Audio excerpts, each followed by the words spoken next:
Hello everyone, नमस्कार मेरे प्यारे दोस्तों, मैं हूं कुणाल और आज बात करने वाले हैं मेरे भाई मोमेंट ऑफ इनर्शिया का वन शॉट वीडियो हम लेकर के आए थे। और आज जो है वन शॉट में ना 4 या 5 क्वेश्चन हम आपको होमवर्क दिए थे और बोले थे कि जो यूनिफॉर्म रड का तो हम करा दिए थे, नॉन यूनिफॉर्म रड, ट्रायंगल और स्क्वायर का कुछ क्वेश्चन 4-5 क्वेश्चन बच गया था, तो उस क्वेश्चन के बारे में आज डिस्कस करने वाले हैं मेरे भाई। तो हम आपको ये भी बोले कि आप एक बार खुद से घर पे ट्राई करना और अगर नहीं बने तो फिर तो हम हैं ही, है ना। तो इस वीडियो की शुरुआत करते हैं एक बहुत ही सुंदर से मोटिवेशनल पोयम के साथ में।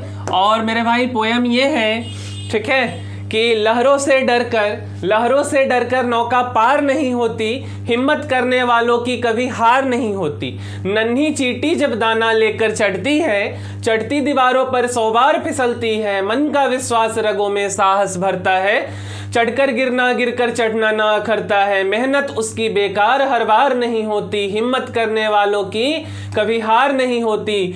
डुबकिया सिंधु में गोताखोर लगाता है, जा जाकर खाली हाथ लौट कर आता है।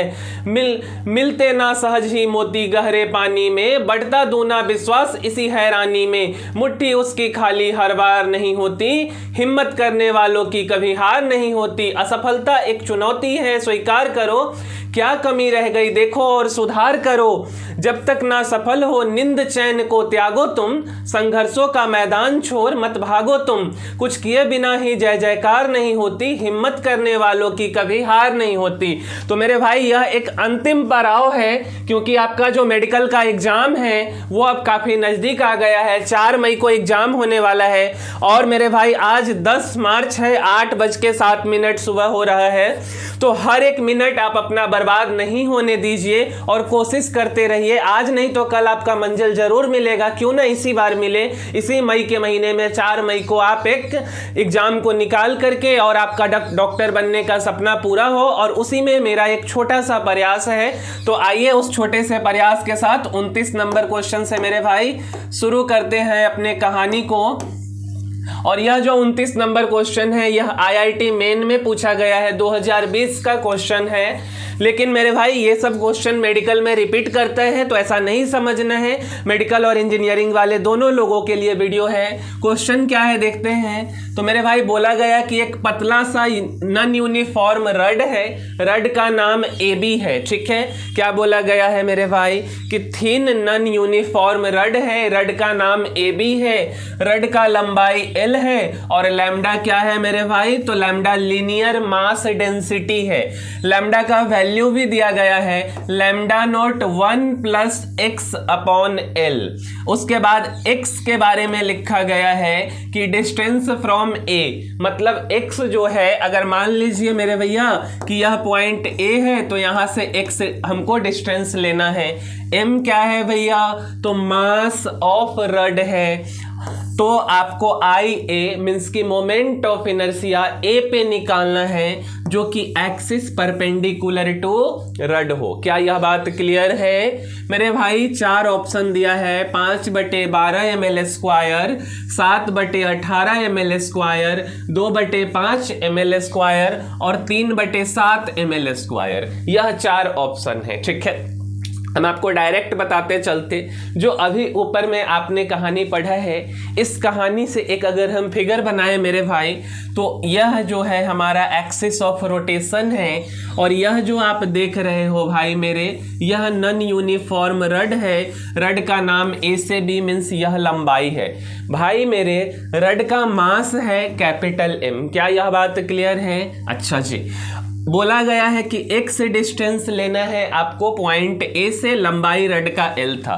तो यहाँ पे नॉन यूनिफॉर्म रड है और नॉन यूनिफॉर्म रड में सबसे पहले हमें एक एलिमेंट कट करना है। तो हम x डिस्टेंस पे मेरे भाई एक एलिमेंट कट किए हैं, जिस एलिमेंट को हमने dx बोला है। यह इस एलिमेंट का थिकनेस है dx। और जो आप एलिमेंट कट किए हो, जैसे मान लो कि यह रिमोट है और इस रिमोट से अगर हम एक छोटा सा सेक्शन कट करे। अगर रिमोट का मास 100 ग्राम है तो छोटे से सेक्शन का कुछ ना कुछ मास होगा। हो सकता है कि इस रिमोट के छोटे से सेक्शन का मास 5 ग्राम हो या 10 ग्राम हो। उसी तरीके से जो यह रड है, इस रड का भी कुछ ना कुछ मास होगा और उस मास को हमने डीएम लिखा है। क्या यह बात क्लियर है? चलिए और समझिए। लैम्डा तो आपको दिए हुआ है, लैम्डा नोट इंटू 1/x/L। मेरे भाई बचपन में ऐसा पढ़ाया गया था कि लैम्डा क्या होता है, तो लैम्डा होता है मास पर यूनिट लेंथ। लैम्डा के बारे में क्या बताया गया? मास पर यूनिट लेंथ, है ना। अच्छा जी, तो हम ना यहाँ पे क्या लिख सकते हैं? Lambda equal to DM divided by DX. DM यह डिस्ट्रिक्ट वाला नहीं, यहाँ जो आप एलिमेंट कट किए हो ना वो है डीएम है, ठीक है। मीन्स कि जो एलिमेंट आप डीएक्स कट किए उसका मास। क्लियर? अच्छा, अब ना लैम्डा आपको दिए हुआ है लैम्डा नोट 1/1+x/L। तो क्या यह डीएम अपॉन डीएक्स के बराबर है? बिल्कुल है भैया। क्लियर? अच्छा, तो डीएम इक्वल टू क्या होगा? यह डीएक्स मल्टीप्लाई में चला जाएगा, तो DM equal to lambda naught 1+x/L into DX. Clear? अब समझिए, सबसे पहला बात हम आपको बोले कि जब हम नॉन यूनिफॉर्म सेक्शन की बात करते हैं ना भाई, जब भी हम नॉन यूनिफॉर्म सेक्शन की बात करते हैं तो एक बात हम आपको हमेशा से बोले हैं कि आपको इंटीग्रेशन करना पड़ेगा, है ना। तो अब यार इंटीग्रेशन करना पड़ेगा तो डरना नहीं है। देखिए, अब यही एलिमेंट ना आप कट किए थे और इस एलिमेंट का क्या मास था? डीएम मास था ना, जो कि x डिस्टेंस पे था। तो मोमेंट ऑफ इनर्शिया हम डी के लिए निकाल लें, डीएम और इंटू एक्स स्क्वायर। भैया ये कैसे लिख दिए? मेरे भाई आप क्या पढ़े हो कि मान के चलो ना कि अगर यह रड, यह एक पॉइंट ऑब्जेक्ट है, इसका मास m है और r डिस्टेंस पे है और मोमेंट ऑफ इनर्शिया निकालना है, तो I equal to mass into distance का स्क्वायर mr स्क्वायर। तो वही बात है ना मेरे भाई, डीएम यहाँ है, डिस्टेंस x है तो x का स्क्वायर कर दिए। चलिए अब समझिए, अब अगर हम डी है, डीएम के जगह पे वैल्यू पुट करें तो डीएम का वैल्यू यह है lambda naught into 1+x/L into DX. तो लैम्डा नोट इंटू 1+x/L और एक्स स्क्वायर इंटू डीएक्स लिख दिए, क्योंकि यहाँ भी आपका क्या है? तो क्या dx है ना, और एक्स स्क्वायर कौन सा है मेरे भाई? तो यहाँ वाला एक्स स्क्वायर। क्लियर? अब समझिए, यहाँ पे D lambda naught x square into 1 x square into x/L x³ into dx। ठीक है, अब यहाँ फिर से डी लैम्डा नोट तो एज इट इज है। अब हम इंटीग्रेशन कर देते हैं, तो integration x square dx integration x³ dx। भैया 1/L, तो भाई मेरे 1/L कॉन्स्टेंट है, लैम्डा नोट को ऑलरेडी हम बाहर रखे कॉन्स्टेंट के कारण। अब इसका लिमिट क्या लें मेरे भाई? अगर हम आपको बोले ना कि यह जो रड है यह कहाँ से कहाँ तक है, तो इस वाले पॉइंट से वहाँ तक दूरी क्या है? L है। तो हम क्या बोलेंगे कि 0 से लेकर के L हम इसका लोअर और अपर लिमिट रख लेंगे। तो लोअर लिमिट 0 रख दिया हमने और अपर लिमिट हमने L रख दिया, यहाँ भी 0 और L। अब ना एक बचपन में कहानी पढ़ाया जाता था कि इंटीग्रेशन x की पावर n dx, तो यह किसके बराबर होता था? तो यह होता था x की पावर n+1 और डिवाइडेड बाई n+1। क्या यही कहानी पढ़ाया जाता था? बिल्कुल। तो मेरे भाई एक्स स्क्वायर का डिफरेंशिएशन क्या हो जाएगा? तो एक्स स्क्वायर का डिफरेंशिएशन होगा x³/3। अच्छा, x³/3 में हम डायरेक्ट वैल्यू पुट करते, lower limit minus upper limit. तो x अपर लिमिट है L, तो L का क्यूब/3, लोअर लिमिट तो 0 है, तो 0 का क्यूब क्या होगा? 0। कोई मतलब नहीं है रखने का। यहाँ पे x³ है और क्या है आपका x³ dx है ना। अच्छा जी, यहाँ पे x³ dx है। ठीक है, तो x³ का इंटीग्रेशन मेरे भाई क्या होगा? तो x की पावर 4, तो यहाँ पे L की पावर 4 डिवाइडेड बाई 4 हो जाएगा, है ना। अच्छा मेरे भाई, यह क्लियर है।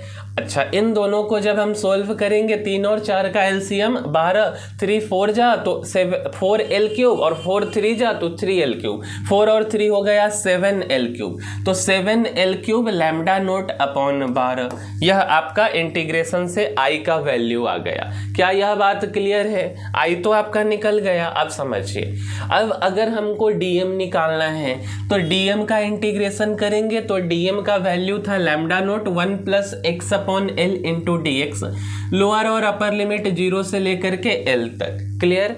जब आप इसका इंटीग्रेशन तो डीएम का इंटीग्रेशन m हो जाएगा, lambda naught as it is, dx का इंटीग्रेशन x हो जाएगा, x dx का x² अपॉन 2, नीचे में l है तो l लिख दिए, 0 से l लोअर और अपर लिमिट।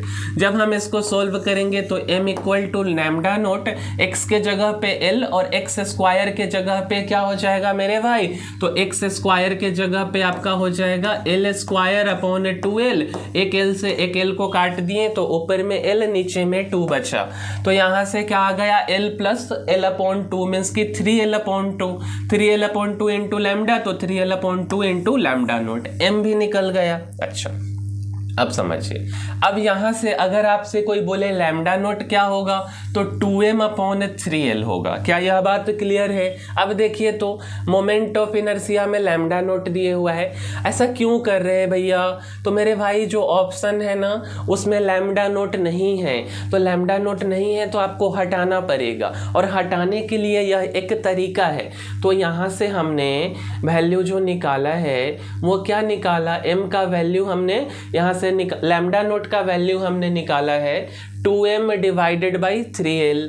तो अगर हम इस वैल्यू को पुट कर दे 7 लैम्डा नोट के जगह पे 2m डिवाइडेड बाई 3l, तो 2m डिवाइडेड बाई 3l जब आप पुट करेंगे तो यहाँ पे फाइनल में सोल्व करके 7/18 ml² आएगा। कैसे मेरे भाई? तो 7/12 l³ इंटू लैम्डा नोट, तो लैम्डा नोट के जगह पे क्या हो गया आपका, तो 2m/3l, तो एक l से तो एक l कट गया तो l² ऊपर बचा, तो 7 यहाँ पे 2 है और यहाँ पे 12 × 36, 2 से इसको कैंसिल करेंगे तो 36 18 बन जाएगा।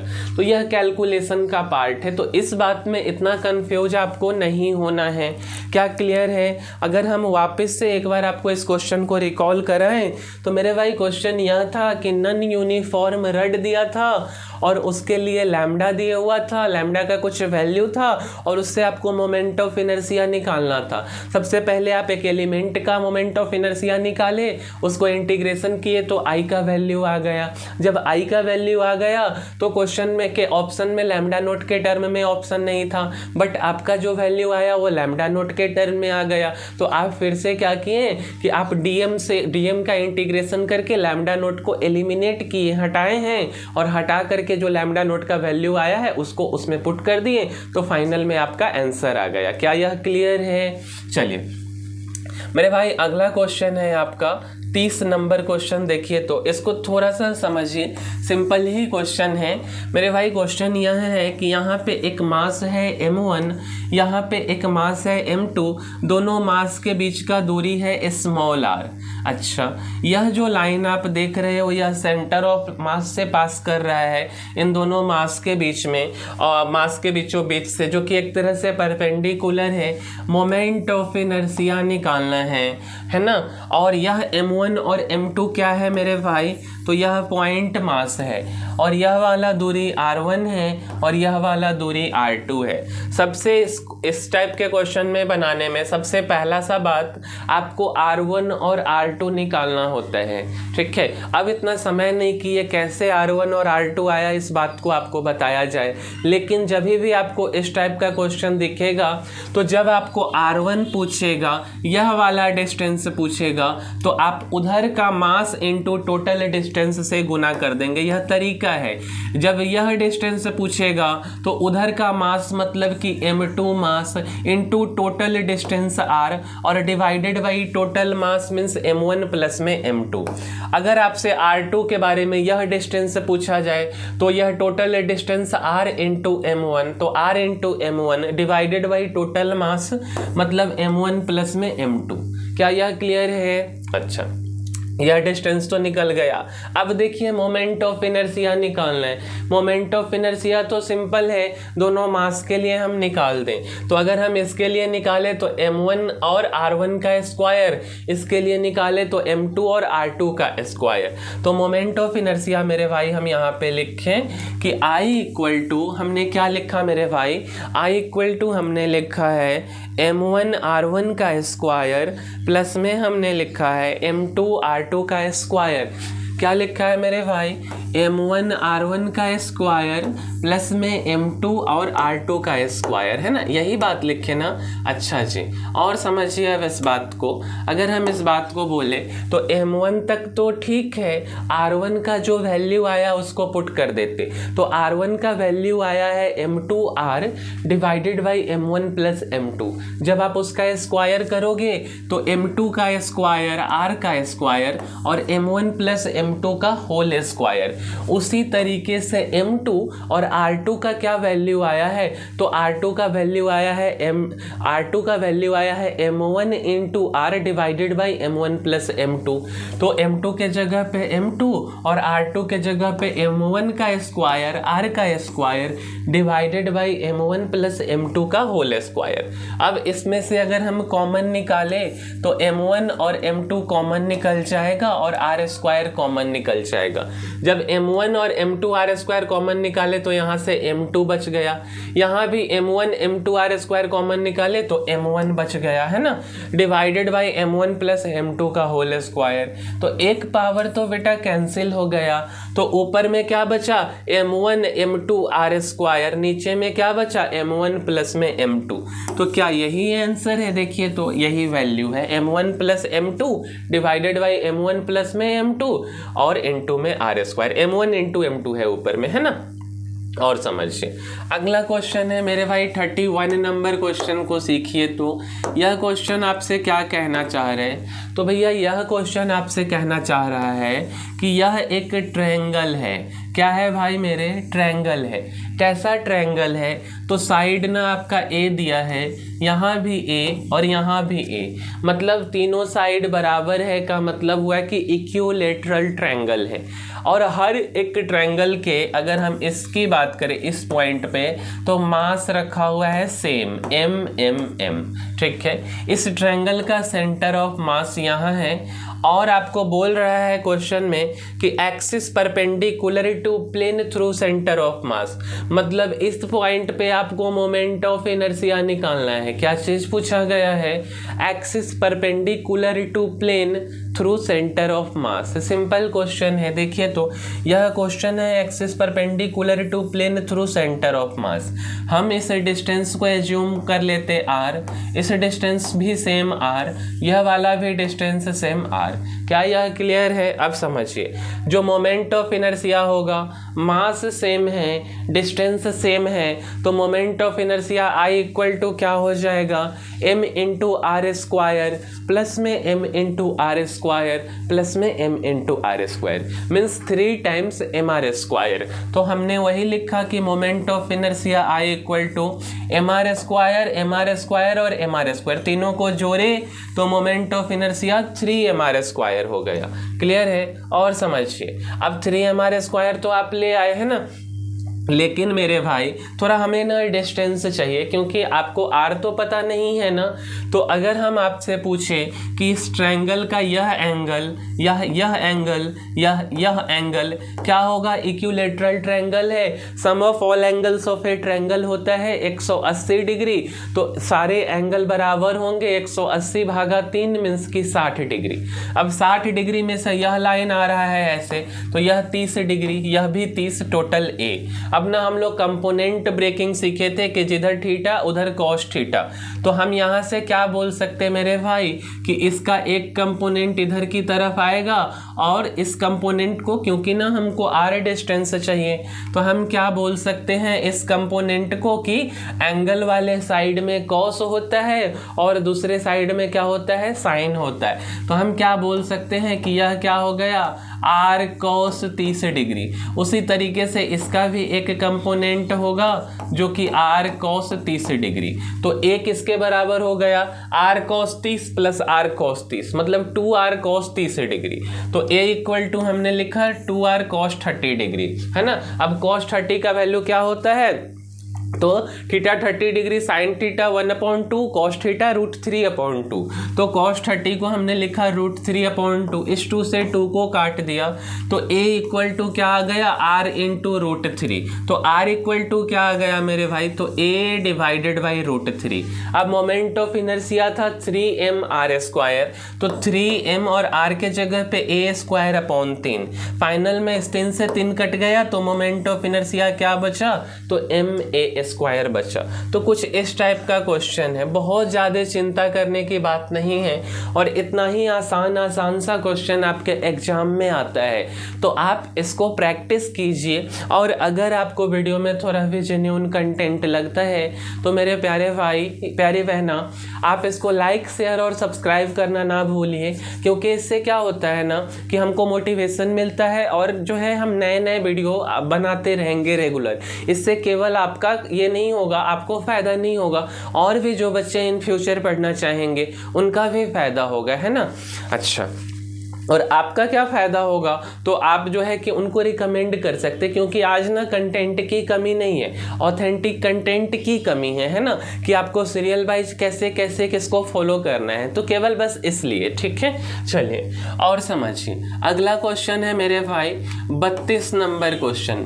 क्या है 32 नंबर क्वेश्चन मेरे भाई, तो यह भी एक इक्विलैटरल ट्रायंगल है, साइड इसका a है और यहाँ पे मास m है, यहाँ पे मास m है और यहाँ पे मास m है। हम सुविधा के लिहाज से इस मास को 0.1 माने हैं, इस वाले को 0.2 माने हैं और इसको हम 0.3 माने। क्लियर है। आपसे बोल रहा है कि मोमेंट ऑफ इनर्शिया इस लाइन पे चाहिए और इस लाइन के बारे में बोला गया axis in plane of triangle. क्या बोला गया मेरे भाई, तो बोला गया कि axis in plane of triangle के लिए आप मोमेंट ऑफ इनर्शिया बता दो। जरूर बताएंगे, है ना।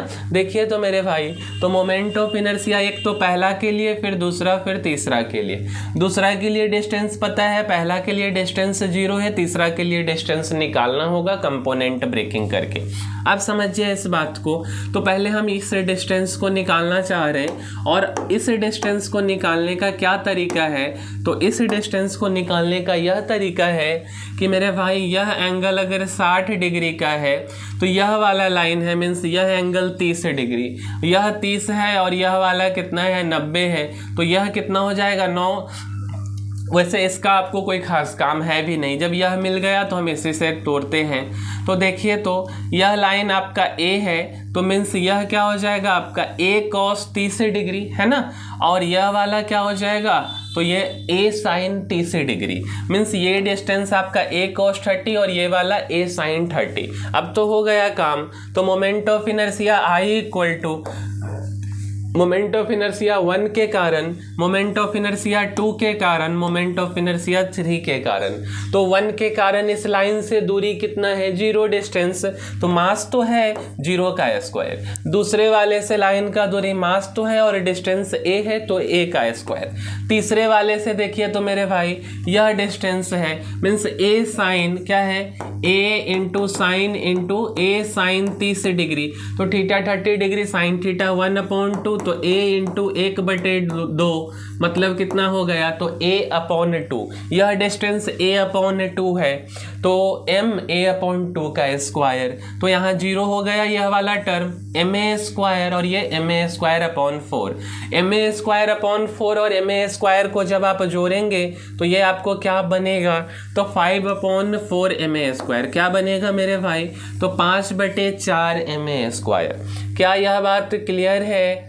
आगे समझिए। अगला क्वेश्चन है 33 नंबर, जो कि स्क्वायर का क्वेश्चन है। देखिए तो इस क्वेश्चन में क्या बोल रहा है, स्क्वायर है मतलब कि उसका चारों साइड बराबर होगा, है ना। ये भी आपका A होगा, ये वाला भी A होगा। हर एक कॉर्नर पे मास रखा है, सेम मास है ना। हम कॉर्नर का नाम लिख दिए हैं कि इसको हम कॉर्नर 1 बोल रहे हैं, इसको हम कॉर्नर 2, इसको कॉर्नर 3 और इसको कॉर्नर 4 बोल रहे। एक लाइन है, यह वाला लाइन कॉर्नर 1 से जा रहा है और आपसे बोला गया कि एक्सिस इन प्लेन के लिए आप मोमेंट ऑफ इनर्शिया निकालो। तो मेरे भाई एक चीज़ आप देखिए, पहला वाले कॉर्नर से इस लाइन का दूरी तो 0 है, चौथा वाले कॉर्नर से जो दूरी होगा इस लाइन का वही दूरी दूसरा वाले कॉर्नर से होगा। हम सुविधा के लिहाज से इसको d मान लेते हैं। चौथा और दूसरा कॉर्नर से डिस्टेंस सेम होगा एक्सिस इन प्लेन लाइन का। और यह जो लाइन आप देख रहे हो, तो यहाँ हम पाइथागोरस लगाएं, a स्क्वायर प्लस में a square which is equal to √2a, है ना। तो √2a यहाँ पे आ गया ये वाला लाइन। अब अगर हम मोमेंट ऑफ इनर्शिया इसका निकालना चाहें, है ना, तो अगर हम इसका मोमेंट ऑफ इनर्शिया मेरे भाई निकालना चाहेंगे तो क्या आएगा देखिए। तो जब आप मोमेंट ऑफ इनर्शिया निकालोगे तो क्या क्या आ जाएगा मेरे भाई। मोमेंट ऑफ इनर्शिया पहला कॉर्नर के कारण, मोमेंट ऑफ इनर्शिया दूसरे के कारण, तीसरे और चौथे के कारण। लेकिन हमने एक चीज़ तो निकाला नहीं, यह d डिस्टेंस नहीं निकाला, जो कि ज़रूरी है निकालना। समझिए इस बात को। यह एंगल कितने का है भाई, 90 डिग्री का, है ना। और यह वाला जो एंगल है यह 45 डिग्री का, ठीक है। तो 45 डिग्री का अगर एंगल है तो अगर हम यहाँ पे, हमको तो d चाहिए ना, साइन 45 लगाते, साइन 45, तो साइन थीटा होता है परपेंडिकुलर अपॉन हाइपोटेनस। इस एंगल के लिए जो परपेंडिकुलर है वो तो d है, हाइपोटेनस तो a है। तो साइन 45 हो गया d अपॉन a। साइन 45 कितना होता है, तो 1/√2 equal to d upon a। तो d इक्वल टू क्या हो गया मेरे भाई, तो a अपॉन √2। अब इसको पुट कर लीजिए। Moment of inertia I equal to mass into 1 से दूरी है इसका 0, तो 0 का स्क्वायर, दूसरे वाले पॉइंट से m इंटू डी स्क्वायर, तो d के जगह पे a अपॉन √2 का स्क्वायर। अगर हम इस पॉइंट तीसरे से बोले तो मास इंटू a√2 का स्क्वायर, चौथे वाले से तो m इंटू डी मतलब d का स्क्वायर, तो a अपॉन √2 का स्क्वायर। बस अब तो आपको यहाँ से सॉल्व करना है। तो जब आप यहाँ से सॉल्व करोगे तो यह वाला टर्म क्या होगा, तो 0। यह क्या होगा, तो ma स्क्वायर अपॉन 2। अगला क्या होगा, तो ma स्क्वायर मतलब इंटू 2, तो 2ma स्क्वायर, यहाँ पे ma स्क्वायर अपॉन 2। तो ये ma स्क्वायर अपॉन 2 और ये वाला ma स्क्वायर अपॉन 2 क्या हो गया, आधा आधा 1 होता है, और 1 और 2 कितना होता है, तो 3 होता है। तो moment of inertia I equal to क्या हो गया, तो 3ma स्क्वायर, है ना। तो यही था मेरे भाई क्वेश्चन। जो यूनिफॉर्म रड के बारे में हमने बोला, एक क्वेश्चन था नॉन यूनिफॉर्म रड, उसके बाद ट्रायंगल से रिलेटेड हमने क्वेश्चन किया और स्क्वायर से रिलेटेड क्वेश्चन किया, है ना। तो मोमेंट ऑफ इनर्शिया का यह वाला जो सेक्शन है यह कंप्लीट हो गया। अब हम फिर बात करेंगे रिंग के बारे में, डिस्क के बारे में, और भी काफ़ी सारा क्वेश्चंस है, तो हर एक के बारे में बात करेंगे, है ना। मिलते हैं मेरे भाई अगले वीडियो में, और अगर वीडियो अच्छा लगा हो तो लाइक शेयर और सब्सक्राइब कर दीजिएगा। तब तक के लिए धन्यवाद।